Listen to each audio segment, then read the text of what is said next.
Start recording.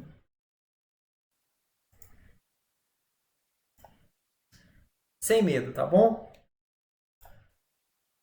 Sem medo. O negócio é o seguinte. Na aula passada, a gente estava vendo a questão de... O que a gente estava vendo na aula passada? A gente viu o tal do pipeline superescalar nas últimas duas aulas. Pipeline superescalar, né? E o pipeline superescalar era muito legal, porque a gente chegava, a gente quebrava a quebrar a execução de uma instrução em estágios, né? E sobrepor a execução de instruções, né?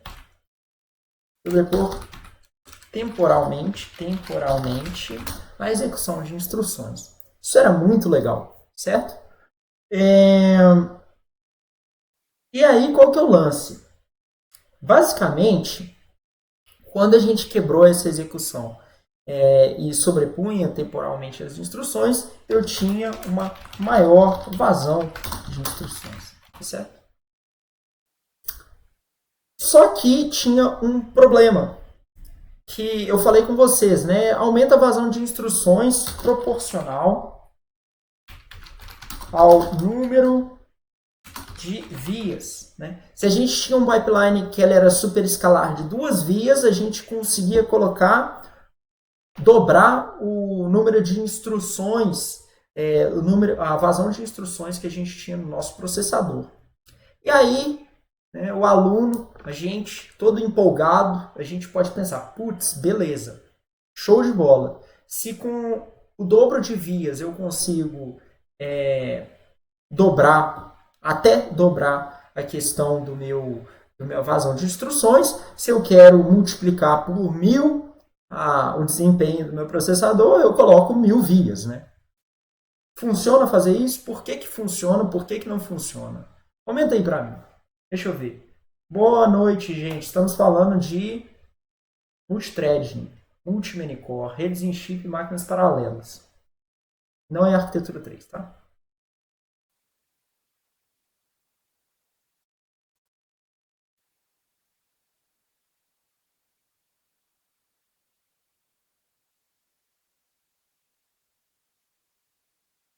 Ó, Joey falou, vias tem menor controle. Douglas falou, tamanho do circuito. E a Daiane falou mais conflitos. Por que não rola, né? Isso aqui é justamente, eu acho que é um mix disso aí, né? Não rola por causa do seguinte. Primeiro, se eu colocar... A gente lembra lá que a gente tinha que fazer um tal de escalonamento de instruções, certo? Se eu coloco lá um escalonamento de instruções para ser feito entre 1024 vias, ainda mais se for um escalonamento dinâmico de instruções, né? Despacho dinâmico, múltiplo e dinâmico de instruções, vai ser horrível. O circuito vai ser gigantesco, né? Então, maior complexidade do circuito. Complexidade do circuito, né? Circuito. Uma outra questão que a gente tem é a questão dos conflitos. Resolução de conflitos se torna mais difícil. Porque a gente tem mais conflitos, porque a gente tem mais coisas para gerenciar, então é muito mais fácil dar conflito com isso. E a resolução de conflitos se torna mais difícil. Se torna mais difícil. Às vezes eu digito olhando para o monitor onde está a apresentação. E aí, assim, existe um limite para a gente aumentar, né, a nossa questão do pipeline superescalar. Então, no início, o que acontecia? A gente tinha... Eu até cheguei a apresentar lá o processador Intel Pentium 4, né? Eu não sei se vocês lembram que eu apresentei o Pentium 4. Lembra disso?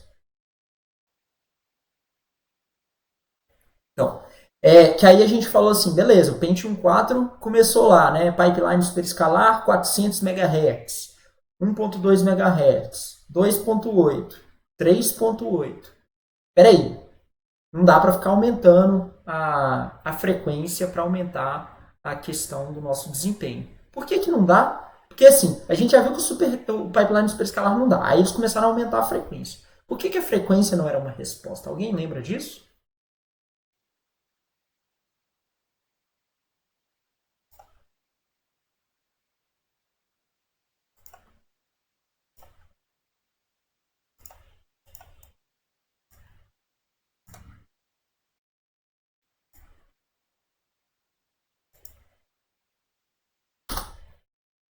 O André tá digitando aí pra gente.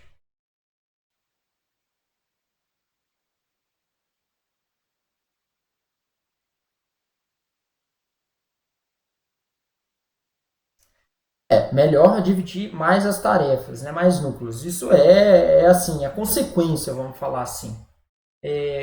Não sei o que o Joey ia comentar aí, Joey. Douglas.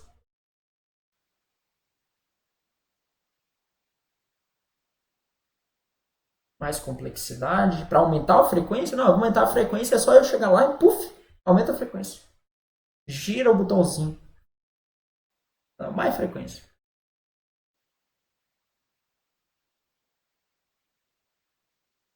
Isso. Ó, isso. Isso. Também tem.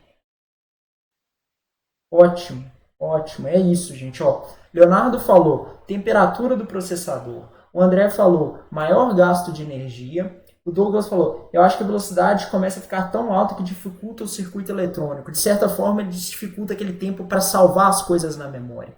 Né? Então aqui fica maior frequência é mais aquecimento, maior gasto de energia.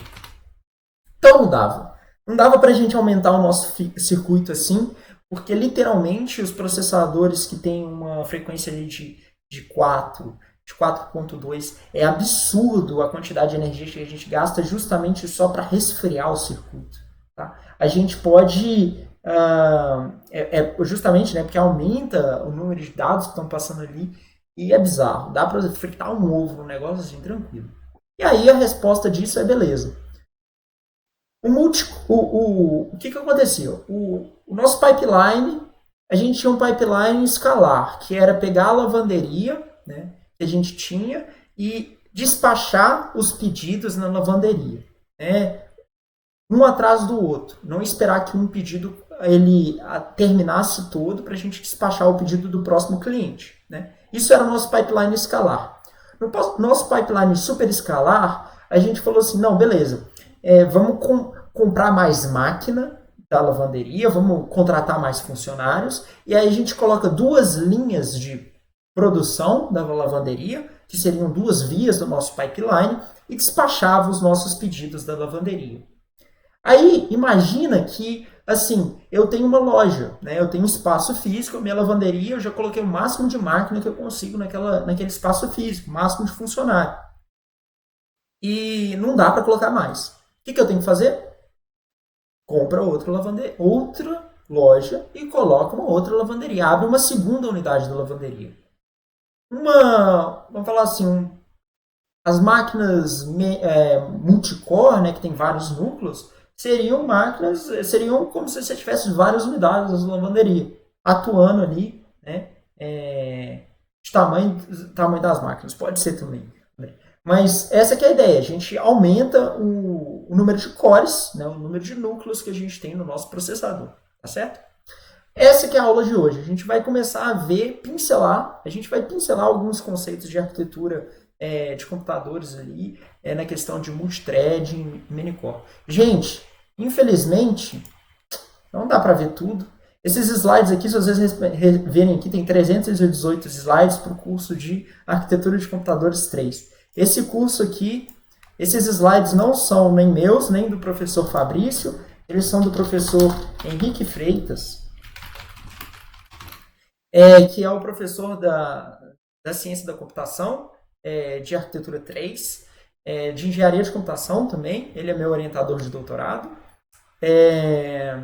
Eu pedi para ele esse material porque eu já tive aula com ele na graduação e no doutorado. Eu acho esse material bem legal aí para essa parte. Então, eu quis trazer esse material aí e está dentro do escopo da nossa disciplina. Vocês vão conseguir entender tudo ali, tá? Eu vou disponibilizar esses slides com as minhas anotações também lá no Canvas, porque eles não estão lá.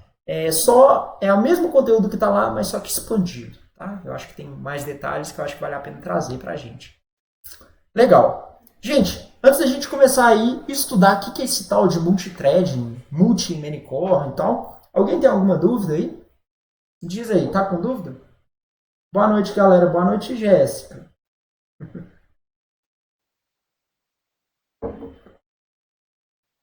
Ó, o André tá digitando aí.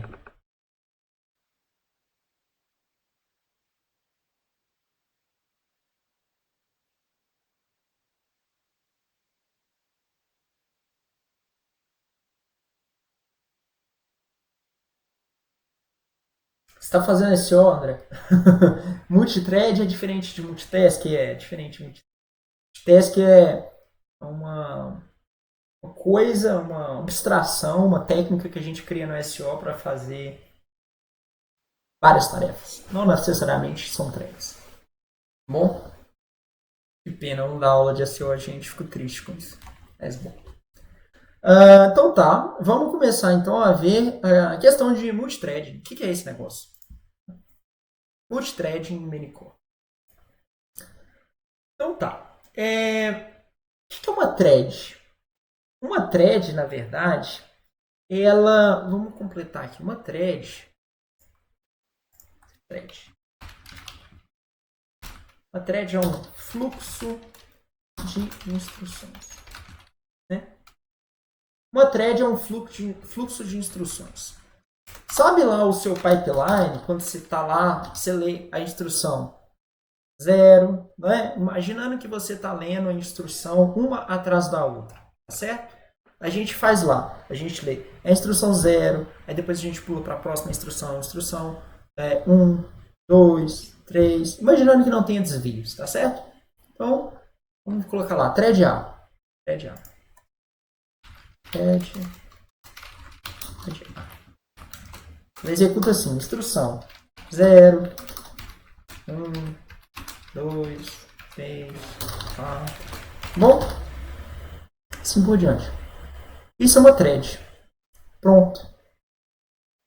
Isso que é uma thread. Do ponto de vista do processador, uma thread é uma sequência de instruções. Então, até agora, todos os programas que vocês fizeram, o curso inteiro, ela é uma sequência única de instruções. Mesmo quando o pipeline ele é super escalar, quando a gente estava vendo, a gente tinha uma sequência de instruções da mesma thread.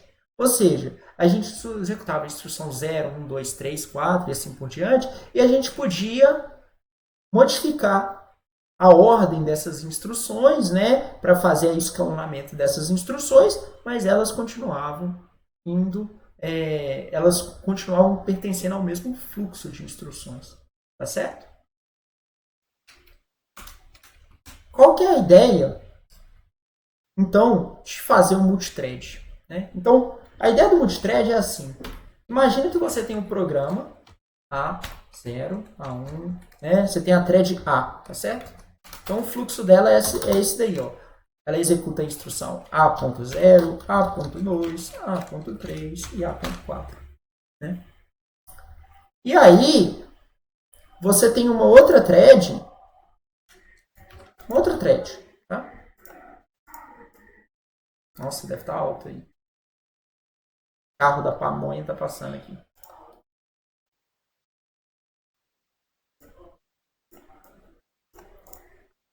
Se eu tiver uma outra thread B, onde ela tem outras instruções, que seria a B0, B1, B2, B3 e B4, imagina que isso é um outro programa, é um outro assembly que eu escrevi, certo? E eu tenho dois fluxos de instruções diferentes. O que um processador multithread ele faz? Ele consegue olhar esses dois fluxos de instruções e aí e pensa como se fossem dois clientes diferentes, não é nem dois clientes diferentes, né? Poderia ser dois clientes diferentes, mas assim, vamos trazer aqui para o nosso mundo mesmo, de thread, tá? Ele tem duas threads, que são dois fluxos de instruções diferentes. O processador multicore, ele vai lá e uma hora ele coloca um processador que suporta múltiplas threads, uma hora ele coloca o dado de um fluxo A, depois ele coloca o dado de uma thread B, o dado de uma thread A, o dado da thread B, dado da thread A, dado da thread B. E assim por diante. Pergunta aí, Douglas.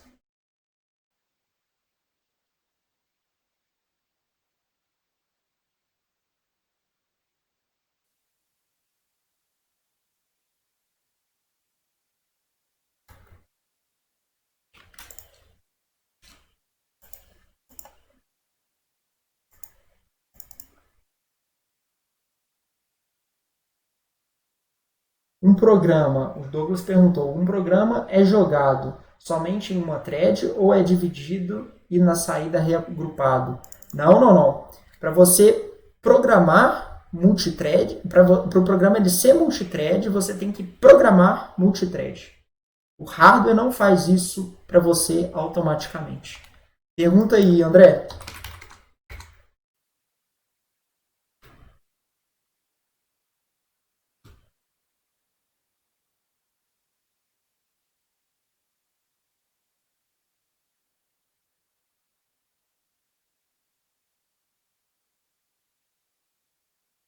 Ótima pergunta, André. Sim, um processador single core pode ser multithread. Sabe aquele negócio de cores virtuais? Core virtual é uma thread. Porque, em vez de falar thread, porque thread às vezes é um conceito muito software, a galera fala core virtual para trazer esse conceito para mais hardware. A gente vai ver agora, para quem não ficou claro o que é uma multithread, eu vou mostrar o projeto do processador que é multithread, tá bom? E o projeto do processador que é multithread é exatamente esse cara aqui, ó. Vou copiar esse cara aqui, colocar aqui.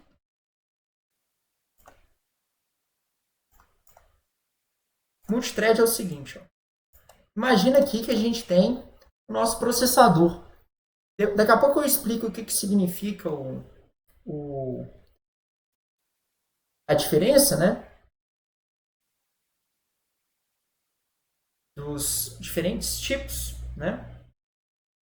Daqui a pouco eu vejo aí, tá, Douglas? Olha só. Normalmente, a gente tem, né, a unidade de... Aqui são os estágios que a gente tem no nosso pipeline, né? Busca, decodificação, execução, acesso à memória e escrita nos registradores. A gente tem aqueles 5 passos clássicos. Tá? Isso aqui é o processador, vamos falar assim, processador toscão, caminho de dados, single core, sem multithread. Né? Esse que é o cara, caminho toscão de dados, single core, sem multithread. O que é um processador? Né? E esse cara aqui é um pipeline, não importa, ele pode ser pipeline escalar, pode ser pipeline super escalar, tá bom? Não importa. E o negócio é o seguinte, quando a gente tem multithread, a gente tem essa pequena diferença aqui na arquitetura. Ó. Olha só, em vez de eu ter apenas um PC e apenas um banco de registradores, eu tenho vários. Por quê? Porque cada registrador, cada banco de registradores, ele vai ser associado a uma thread. E cada PC vai ser associado a uma thread.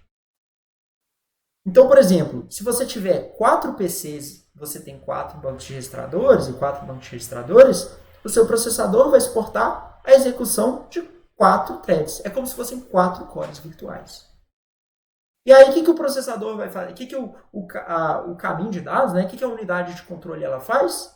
Igual antes, a gente tinha, em vez da gente despachar as instruções todas da mesma thread, a gente faz assim, a gente pega uma instrução da thread A e despacha, uma instrução da thread B e despacha, uma instrução da thread A e despacha. E a gente vai alternando entre essas threads.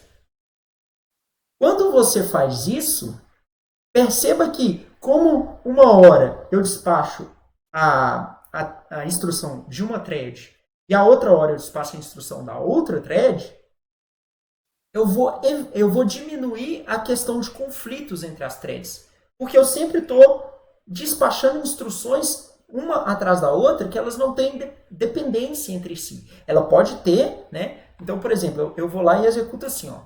Lá, eu executo A.1, B.1. Aí depois eu executo A.2, B.2. E assim por diante. Percebe que A.1 não tem dependência com a B.1. Então, é como se eu estivesse colocando meu pipeline lotado o tempo inteiro. Vou passar aqui para a questão do Douglas. Gente, se vocês têm pergunta aí, elabora para mim. Tá? O Douglas perguntou assim, então existe, né? O programador comum, o programador que sabe sobre caches e o programador que programa em multithread. Exatamente, Douglas. Tem o programador que programa multithread e ainda tem o quarto, que é o programador que programa distribuído também. Se você quer ganhar dinheiro, seja o quarto programador. Porque as arquiteturas do futuro têm que ser assim, porque não tem como ser transparente. Não tem como você fazer isso sem que o cara saiba.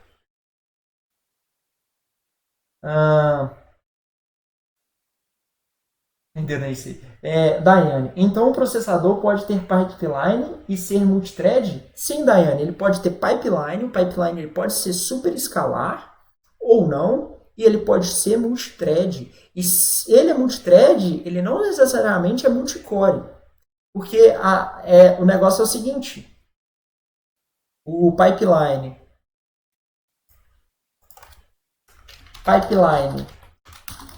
a gente está falando de pipeline superescalar, a gente está falando de paralelismo entre instruções, e aqui o pipeline não, multithreading, a gente está falando de paralelismo entre threads, vários fluxos de instruções. Entendeu?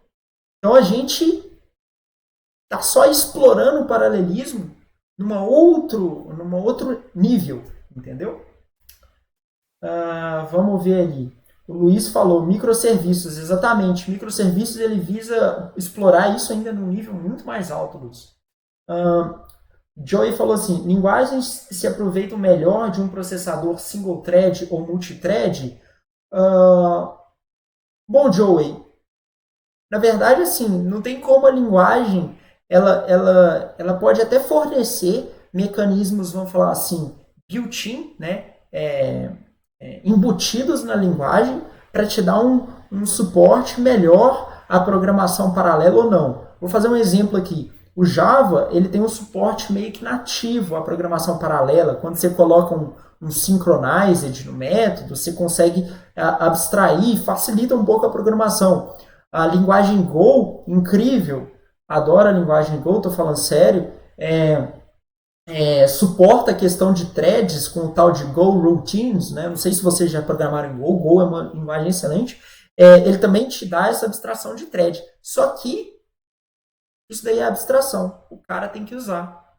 É a mesma coisa. Né? É o programador que tem que, sei lá, estruturar o programa, escrever o for, escrever o while, pensar como é que ele vai fazer. Não adianta nada ter o suporte se o cara não usa. Entende? Então, assim, tanto faz. O cara tem que saber usar. A Daiane falou assim, o Douglas antes, tem um exemplo popular conhecido como processador multi-threads. Um dos primeiros, por exemplo. Não entendi o que foi perguntado. A Daiane, deve ser bem complexo de implementar. Mais ou menos. Na verdade, não. Tá? Dá pra fazer isso. Não é tão tranquilo. É tudo caixinhas. Você só vai crescendo as caixinhas e vai implementando coisas em cima dessas caixinhas. O Douglas falou assim: se você tem um nome de um processador conhecido. Como assim? Peraí, deixa eu voltar. Tem um exemplo popular conhecido de processador, multithreads, um dos primeiros, por exemplo. Você tem um nome de processador conhecido. Ah, tá. Você está me perguntando? Um dos primeiros processadores multithread que a gente tem é o Core 2 Duo. Dual Core. Dual Core. Core 2 Duo. Paulo Henrique. Então, quando instancia uma thread do Java, é isso? Paulo, na verdade, quando você instancia uma thread do Java, acontece bastante coisa ali por baixo dos panos, mas no final ele vira esse cara aí, ele vira uma sequência de instruções. Porque por que acontece várias coisas? Porque o Java é uma máquina virtual, a máquina virtual conversa com o sistema operacional, o sistema operacional vai lá e faz o tal de escalonamento. Ele que vai escolher em qual core que ele vai colocar a sua thread para rodar. Mas assim, na essência, é isso que acontece. Então, é muito importante você saber isso, porque se você não tiver vamos falar assim, se você não tiver um processador que ele tem hyperthread ou ele tem vários núcleos, e você tem uma aplicação que ela utiliza bastante processamento, não vai adiantar de nada você fazer multithread. Talvez só seja mais fácil de programar, porque a programação baseada em threads, às vezes ela facilita para algum tipo de aplicação. Como foi o caso aí que o Leonardo deu de microserviços. Bom, facilita bastante. André, eu sou esquentadinho? Não entendi. Sou eu? Tô de boas?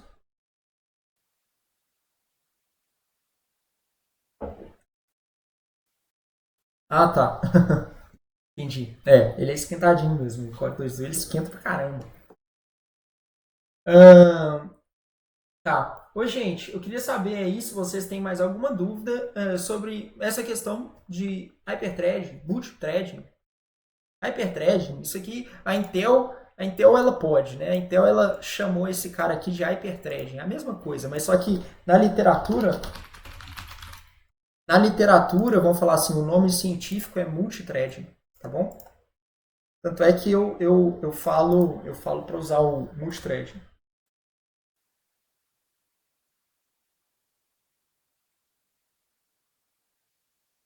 Valeu, André. É, então tá, vamos tentar entender como que a gente pode implementar esse cara. Porque aí tem várias. Eu não sei se vocês. Gente, se tiver dúvida, vocês têm que me perguntar, tá? Essa figura do meu orientador é sensacional. Gente, crédito para ele. Olha só, essa figura aqui é a figura mais didática que eu já vi para explicar thread no mundo.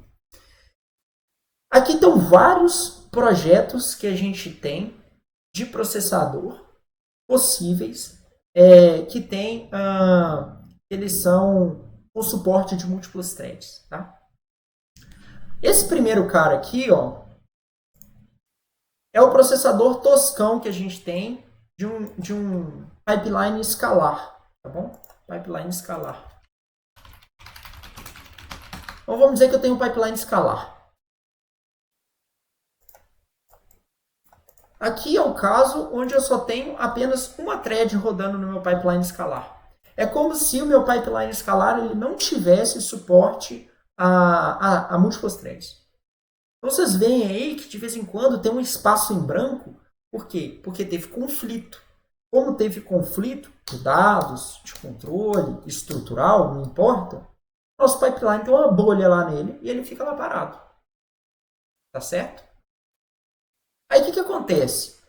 A primeira melhoria que a gente pode fazer no pipeline escalar é fazer, com suporte de múltiplas threads, é fazer o que a gente chama de interleaved multithreading.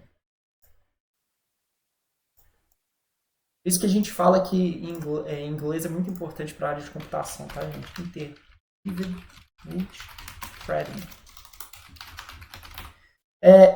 Que é IMT. Interleaved Multithreading é uma técnica que a gente faz que interleaved do inglês significa intercalado, tá certo? E aí, a primeira ideia é a gente intercalar as threads. Olha só, aqui dá para ver exatamente como a gente está intercalando a thread. Ó. A gente coloca uma A, uma B, uma C, uma D. Então, a gente vai falando, ó, hora é a A, hora é a B, hora é a C, hora é a D. E vai girando, alternando entre essas threads. Então, eu estou intercalando a execução entre as threads e perceba que o tempo inteiro eu estou mantendo o meu pipeline cheião. Cheião. Essa é uma das estratégias que eu posso fazer. Eu posso tomar um passo adiante. Em vez de eu fazer a intercalação de um em um, ou seja, eu executo uma instrução da thread A, uma instrução da thread B, uma instrução da thread C e assim por diante, né, e girando, eu posso fazer em blocos. Eu executo 3 da A, 3 da B, 3 da C e assim por diante. É claro que quando eu executo em blocos, de tempos em tempos, posso ter conflito, né? Porque o bloco ele tem maior chance de dar conflito, tá? Então, mas existe um ponto positivo que não é a gente ficar trocando o tempo inteiro de thread, porque isso tem um certo custo, vamos falar assim, tá bom? Então, uma segunda abordagem que a gente tem é justamente fazer o bloco de multithreading.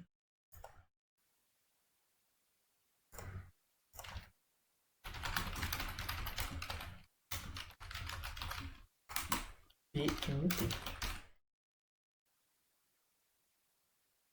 Então, o Luiz perguntou assim, professor, em que caso ele daria conflito? Ô Luiz, ele continua dando conflitos, tá? Não é para sempre que não vai dar conflito, não. Lembre-se que, por exemplo, essa instrução aqui, ela pode conflitar com essa. Você vai ter que continuar verificando, mas só que a probabilidade desse tipo de conflito acontecer, ela é menor, tá? Quando você tem um bloco de multithreading, é mais fácil, porque você pode ter um conflito desse cara com esse cara. Então você pode ter conflitos, tá? Você pode ter conflitos entre essas duas threads também. Caso, por exemplo, você tenha um conflito do tipo estrutural. Por exemplo, a thread A está querendo fazer uma multiplicação, a thread B também está querendo fazer uma multiplicação, e você só tem uma unidade de multiplicação disponível.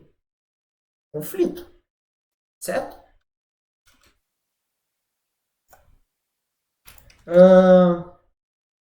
O Douglas, mas a ordem de qual thread será inserido depende da prioridade do resultado?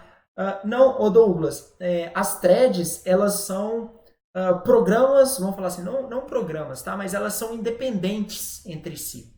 Quem gera essa questão de dependência lógica, quando você está fazendo um programa que ele é paralelo, é o programador. O processador não tem que gerir isso. E é por isso que é o desafio, porque quando você programa paralelo, o cara que é o programador, ele tem que lidar com isso no código dele. O processador só vai executar. E é por isso que a gente vai ter uma aula de introdução à programação paralela para vocês verem como que isso funcionaria na prática. Bom? O que vocês têm que lidar com isso? Né? Te dar noções, que é uma coisa bem importante. Gente, eu queria saber aí, tá legal? Quem que tem dúvida? Fora os alunos que estão participando aí, eu estou preocupado. Preocupado. Depois eu saco ali na.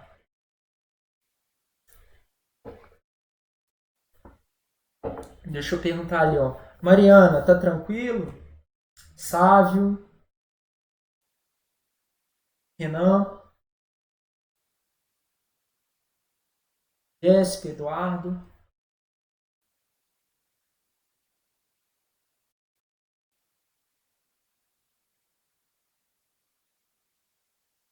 Warley, pode ser?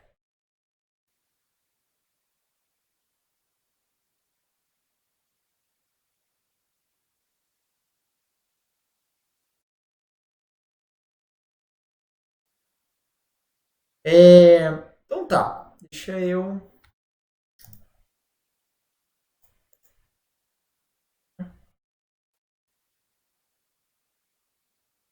Então, aqui, o que seria a questão do multicore? O multicore é o seguinte, o multicore, eu vou fazer o seguinte, eu vou... deixa eu ver esse cara aqui. Eu nada mais faço do que eu pego esse pipeline, esse caminho de dados, eu replico o meu caminho de dados. Então, eu tenho o pipeline, o multicore depois. Eu vou falar aqui do exemplo do simultaneous multithreading.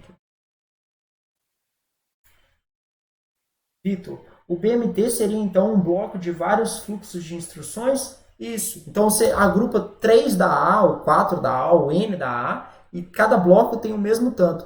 O ideal é que você consegue aproveitar mais, diminuir o custo de transição entre as threads. Tá certo? Então, isso aqui a gente viu para o pipeline escalar. Como que funciona a mesma abordagem para o pipeline escalar, super escalar? Tá aqui, ó. Aqui, né?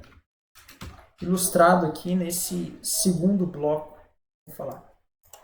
Super escalar.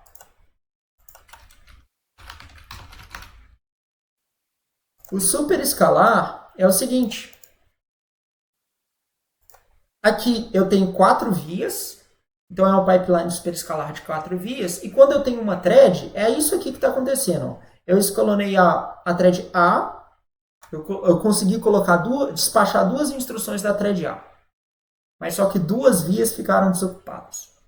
Aí depois eu só consegui escalonar, despachar uma instrução da thread A. Repara que aqui eu não consegui despachar ninguém. Isso era o nosso processador super escalar sem multithreading. Quando eu adicionei multithreading, eu posso adicionar tanto o interleaved multithreading, que é trocar. Então, cada linha aqui, ó, olha só. Aqui eu escalono, despacho, em um ciclo eu despacho várias da A. Em um ciclo eu despacho várias da B. No próximo, várias da C. Só que eu vou alternando. Repara que aqui o número de slots vazios, né, o número de slots vazios do meu pipeline super escalar reduziu bastante. Por fim, eu também posso fazer a abordagem Blocked Multithreading, que é justamente esse cara aqui, ó, que é eu despacho um ou mais ciclos somente da A, mudo para B, mudo para C e vou trocando. Gente, visualmente deu para entender quais são as diferenças de pipeline escalar, pipeline super escalar e as técnicas que a gente tem de thread que a gente pode fazer?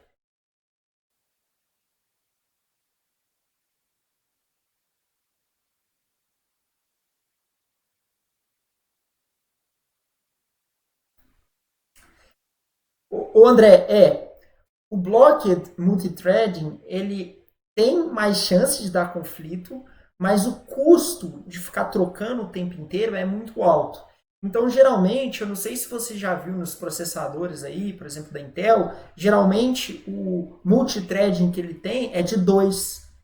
Porque 2 é um tanto legal, assim, não custa muito caro, e às vezes eles adotam ali a questão do bloco do multithreading. Então, geralmente, isso aí é pesquisa, cara. Isso que é pesquisa. Quando, por exemplo, o meu grupo de pesquisa, né, o grupo do professor Henrique, que a gente faz pesquisa nessa área de arquitetura de computadores, a gente tem artigos, isso aí é da tese dele, essa figura é da tese dele, porque ele estudou isso, essas questões na tese dele.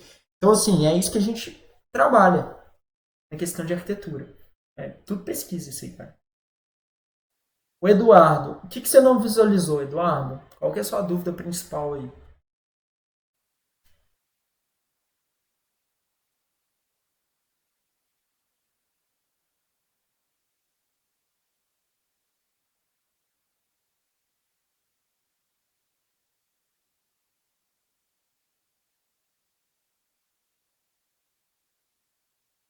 Tá.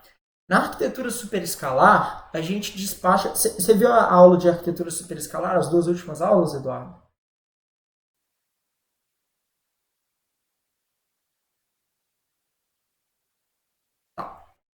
Então, na arquitetura superescalar, o que, que acontece? A gente sempre despacha várias instruções de uma vez.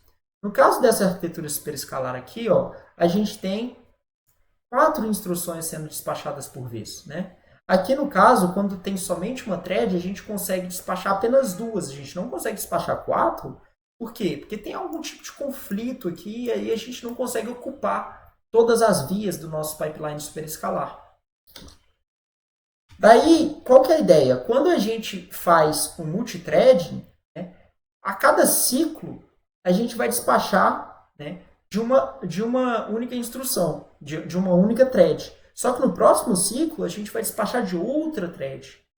E aí o que, que acontece? A gente evita os conflitos que tem entre os ciclos. E aí a nossa unidade que faz justamente a reordenação de instruções, ela tem mais tempo para encontrar alguma ordem que ela pode despachar mais instruções por vez.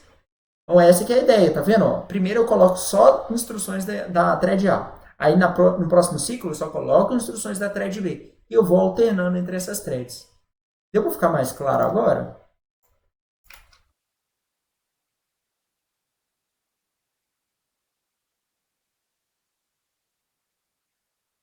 Legal. Gente, tá tranquilo? Daqui a pouco a gente vai ver aqui, eu posso até voltar nessa figura que está falando aqui do multicore, né? O multicore, o que eles teriam multicore, mas eu vou falar daqui a pouco.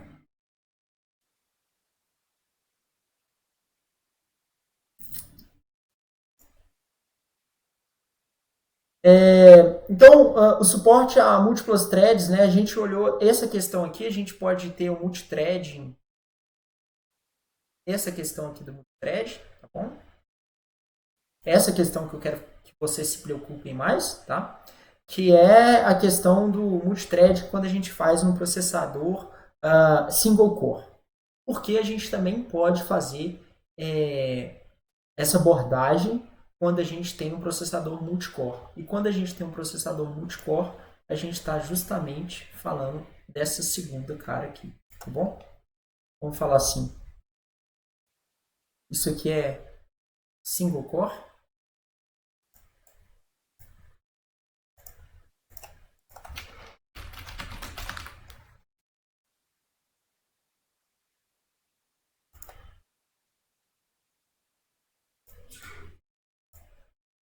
Espirrou.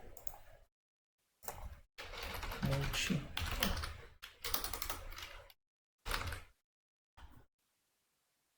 Legal. Então tá, vamos ver um pouquinho aqui como um pouco mais detalhes como que funciona essa história aí do multicore, do multithread, né?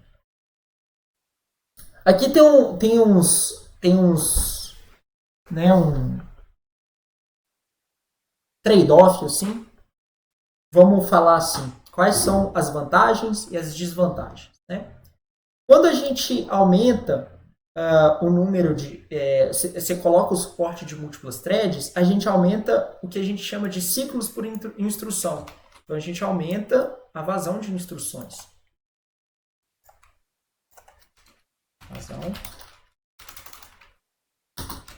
Vazão de instruções. Certo? A gente aumenta a vazão de instruções. Por quê? A gente teve menos subutilização dos nossos recursos. Né? Então, é o que está falando ali. A gente tem uma ilusão de um core a mais de processamento. Isso é uma coisa bom. Né? É bom. E assim, a pessoa, a gente fica mais fácil de programar, tá certo? Programação mais fácil. Mais fácil assim, quando você sabe programar, tá bom, gente? Outra coisa, não existe o flush do pipeline.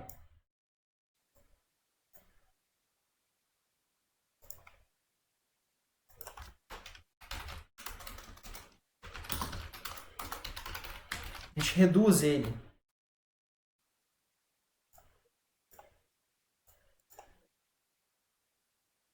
E aqui a gente tem a questão do atraso das execuções, latência de troca. Então, são as coisas que a gente tem que ponderar.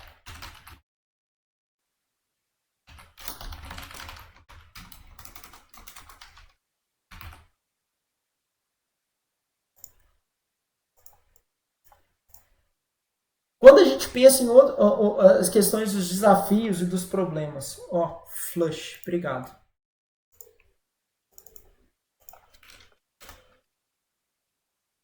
Quando a gente pensa os desafios que a gente tem nesses tipos de arquitetura que tem suporte a múltiplas threads, a gente tem a questão do tamanho da arquitetura. Obviamente vai aumentar, a gente está colocando mais recursos, né? Então, isso é um desafio, mas isso é um desafio que a gente deixa mais para a questão dos engenheiros que projetam um circuito, e por isso que a gente está tentando reduzir o tamanho do circuito a cada dia que passa. O tamanho do banco de registradores, ele começa a ficar muito grande. Se a gente tem 8 threads, você vai ter que ter 8 vezes mais registradores. Se você tem uma máquina lá que é igual ao MIPS, que tem 32 registradores para uma thread, você faz vezes 8 aí, quanto que dá esse negócio? 8 vezes 32. Você vai ter que ter 256 registradores na sua máquina. 256 registradores para suportar esses 8 threads. Só de registradores já discute pra caramba. Né? É difícil manter um certo equilíbrio entre o desempenho e a utilização, né, de todos esses recursos. Então é uma coisa bem desafiadora. Esse cara aqui é o pior de tudo. Lembra lá que existe cache? Lembra lá que a cache ela conversa com a memória principal? Verdade? Se você coloca muitas threads acessando a mesma cache, lembrem-se que as threads elas são independentes. Cada uma pode estar executando um fluxo de instruções que não tem nada a ver um com o outro. E aí sua cache ela vai para o espaço. Porque não, acaba com aquela questão do princípio da localidade. Porque você não tem localidade entre 8 threads. Então aí vai para o espaço. E aí a gente já viu que acessar a memória fica tudo lento. Então assim, é uma arte, gente. Não é tipo assim, coloca mais core, coloca mais multithread. Quem dera, se fosse assim, né? Não teria arquitetura. A gente comprava um computador, tipo, pronto, tá aqui, toma. Entendeu? Então é interessante ter esses pontos aí na cabeça, porque vocês têm que questionar dessas questões aí. Questionar dessas questões é ótimo, né? Diga aí, gente, tô vendo que vocês estão digitando. Pergunta aí, dúvidas? Dúvidas?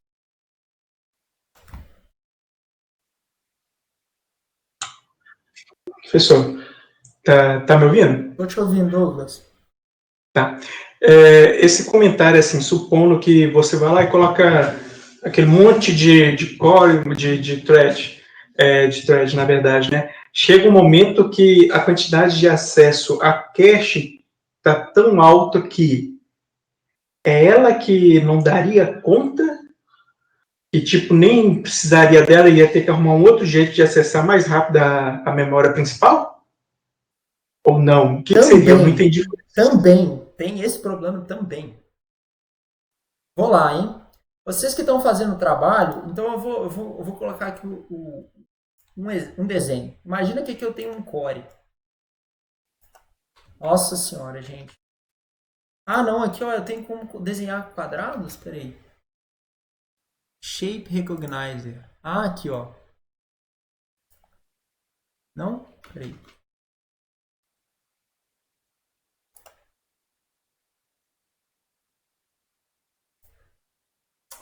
Foi o melhor que eu tentei, sério.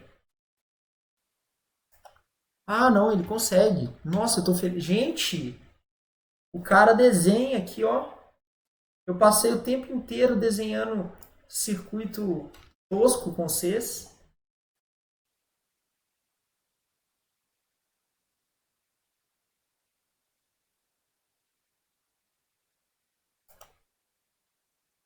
Ótimo. Pera aí. Ah, tem uma régua. Gente, por que vocês não falaram isso antes? Menos 5 pontos para todo mundo.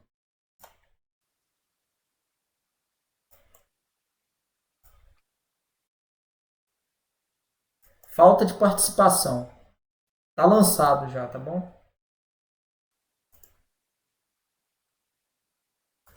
Ponto.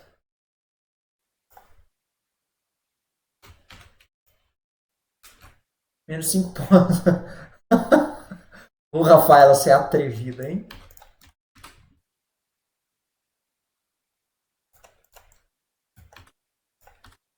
É atrevida.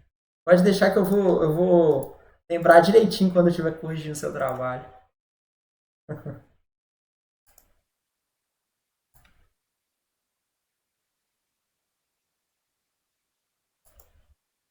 Então tá. Olha só. Aqui dá para entender mais ou menos como é que é. Vamos imaginar que isso aqui é a memória, tá bom, gente? Então isso aqui é a memória.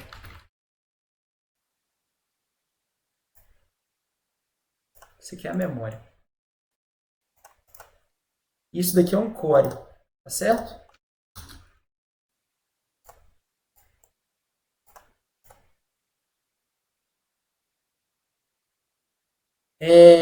Beleza. Então, respondendo a pergunta do Douglas aí, isso aqui é a memória cache, tá? Aqui é a memória cache.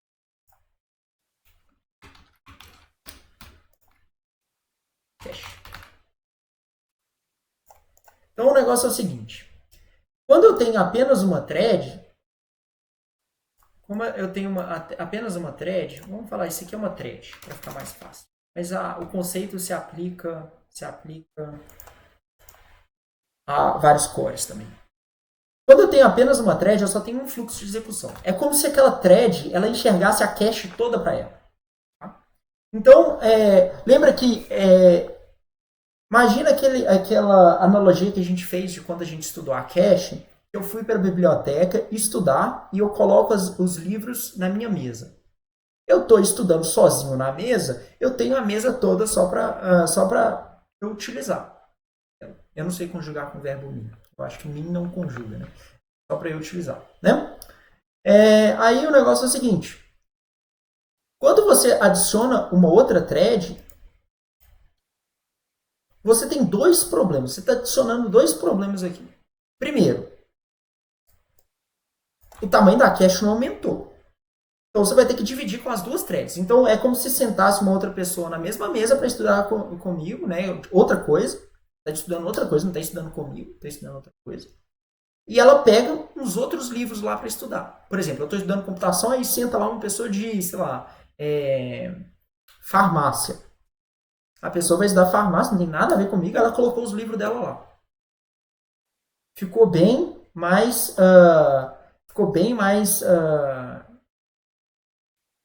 Né? Eu estou competindo com a mesa ali. Então, esse é um problema. Então, a cache ela vai ter que ter dados das duas threads. E aí tem um outro problema. Imagina que as duas threads estão querendo acessar ao mesmo tempo a cache. Então, vocês que estão projetando o circuito ali, imagina aquele tanto de fio chegando na cache. Né? A cache tem que suportar aquele tanto de entrada e saída simultânea. E não é bem simples assim não, porque às vezes as duas estão querendo ler no mesmo lugar, as duas estão querendo escrever no mesmo lugar, então tem conflito estrutural. E aí assim, quando você tem duas, tá? Quando você tem quatro, tá? Quando você tem... Não existe um número, tá, gente? Isso aqui é pesquisa. Isso aqui é pesquisa. Eu diria que assim, 16, cara, é bizarro. Isso aqui é até matemático. Imagina que você tem uma chance, né, de você tem uma chance, vamos dizer que todas elas estão querendo tentar acessar intensamente a cache. Existe uma chance de 1.16 da thread realmente conseguir acessar. Porque tem 16 outras competindo com ela. Então, assim, esse que é o problema. Esse problema aqui, o Douglas, ele é o problema que a gente fala de contenção na memória. E a gente vai falar dele um pouquinho mais adiante também. Contenção na memória. E ele é um problema que existe em qualquer nível. Ele existe na cache, ele existe na memória principal, ele existe na memória remota, entendeu? Não, vai dar falta por. Vai dar bolha pelo fato de ter muita gente querendo utilizar a cache e não tem como atender todas aquelas requisições ao mesmo tempo. Tem tipo 8 caras querendo ler da cache, mas só dá para ler 2 de uma vez. Uma vez. Não dá. Entendeu? Ô, gente, tranquilo aí essa questão de conflitos da cache? Qual que é o problema de quando a gente tem multithread? Multithread no single core? Esse problema ele é inato, tá? Ele vai existir sempre. Aí o negócio é o seguinte, qual que é a ideia então? Se a gente colocou múltiplas threads para executar no mesmo pipeline, seja ele superescalar ou não, a gente faz um multicore. Multicore é assim, ó.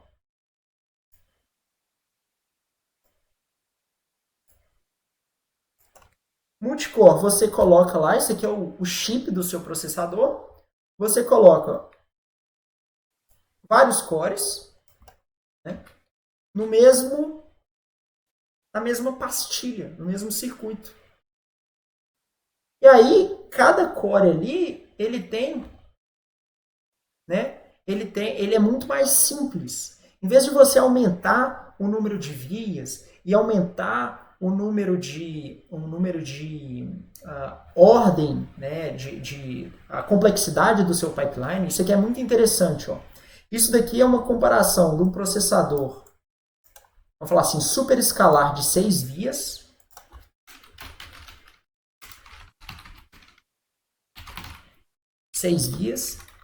E aqui é um processador quad-core.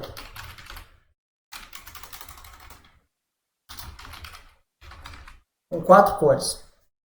Olha só, para eu ter uma lógica de um processador de 6 vias, isso aqui os processadores têm um processador super escalar de 6 vias. Olha só, eu tenho esse tamanho aqui de core. Olha o tamanho do meu core. Ele se compara em tamanho a um processador quad-core.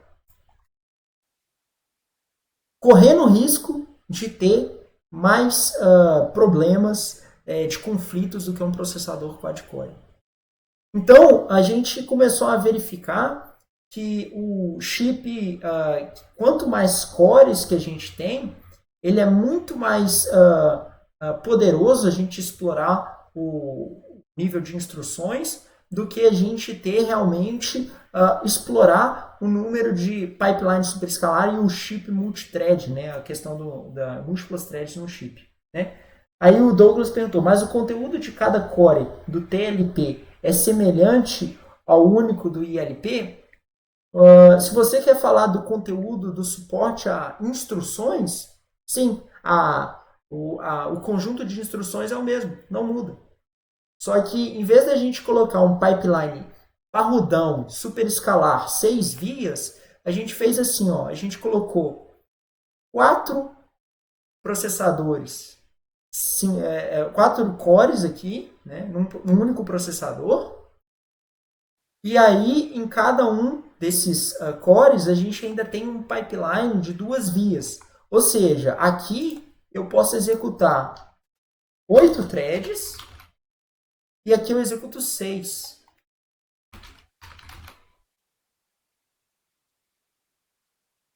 E tem o mesmo tamanho o circuito.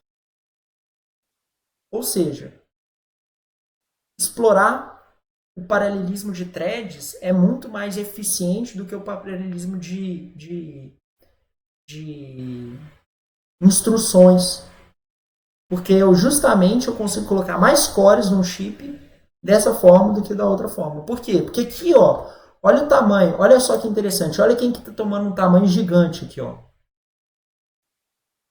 Isso aqui é a lógica de reordenação,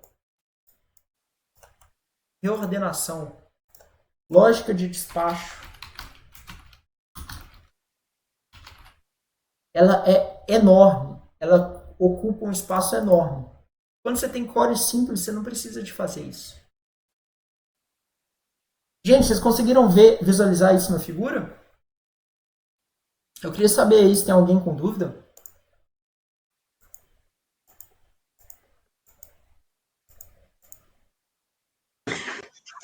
Professor, uma coisa que eu não consegui enxergar diferente aí do ILP, que eu entendi que o ILP é um core só, e do TLP 4 cores. Uhum. Eu já percebi que você está falando ali multithreads. Uhum. Você só modifica, por exemplo, o PC e eu esqueci a outra parte que você acrescenta mais. E o banco de registradores. Só que a ULA, essas outras coisas continuam a mesma. Beleza. Eu só não consegui compreender assim. Por exemplo, o multicore, aí tem 4 cores. O que fisicamente é definido um core, o que tem dentro dele e o outro, o TLP, o que tem dentro dele que é parecido com... não, tem cada core vai ter sua ULA. Não, o que diferencia é isso que eu não consegui enxergar. Então tá, ótima pergunta, Douglas, obrigado por ela. Single core, multithread. Single core, tem, sei lá, uma ULA, um banco de registradores, mais uma ULA, mais... O que a gente pode ter mais aí, sei lá... Qualquer coisa que você queira. Tá? Single core mais super escalar, sei lá. Super escalar. Você tem dois bancos. Não, um banco de registradores mais N ULAs mais N qualquer coisa que você quiser ter. Quando você tem um single core mais super escalar, aqui tem um PC, ó, um PC mais um PC mais multithread, o que a gente tem? A gente tem N, vamos falar assim, M PCs mais M banco de registradores mais N ULAs, repara que são N ULAs. Agora, para finalizar, o que a gente tem no multicore? No multicore a gente tem o seguinte. Vou fazer um multicore normal aqui. Multicore mais, sei lá, super escalar mais MT. Para ficar bombadão, tá bom? Você tem M vezes N vezes T PCs. Por quê? Cada core ele é como se fosse um cara desse aqui, ó. Vou colocar aqui, peraí.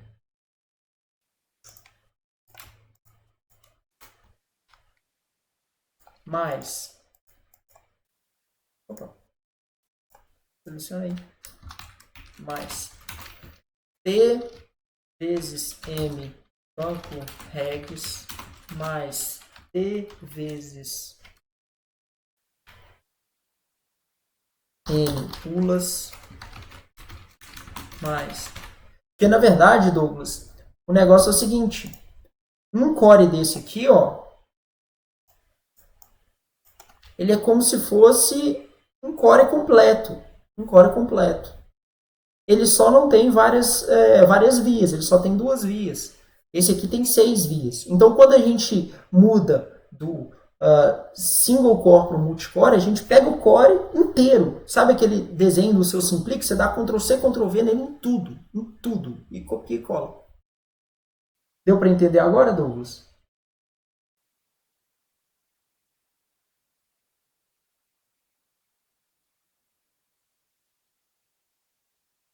Vou mostrar o último slide, talvez vai ficar mais claro agora, gente. Processador multicore aqui, ó, olha só. Aqui é como se fossem, esse aqui é um processador multicore que tem 4, vamos ver aqui, ele tem 1, 2, 3, 4, não, isso aqui isso, 1, 2, 3, 4, 5, 6, 7, 8. Ele tem 8 cores aqui, ó, 8 cores. 8 cores. E cada core aqui, ó, tá com o zoom aqui, ó. Olha o zoom aqui, ó. E cada core é isso aqui, Douglas. Então isso aqui fica bem claro para você, ó. Aqui, ó, cada core tem uma cache de instruções, 4 threads, cada core tem suporte a 4 threads aqui. Tem 4 registradores, bancos de registradores.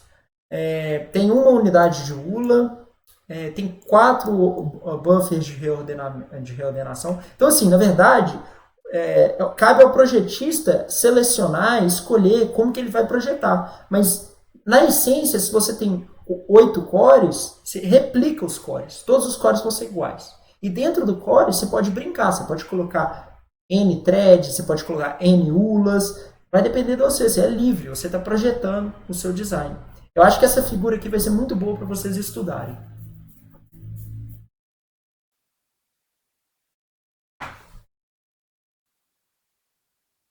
Gente, e aí? Tudo certo? Vou parar nossa gravação aqui. Vou abrir espaço para dúvidas aí nos minutinhos que faltam.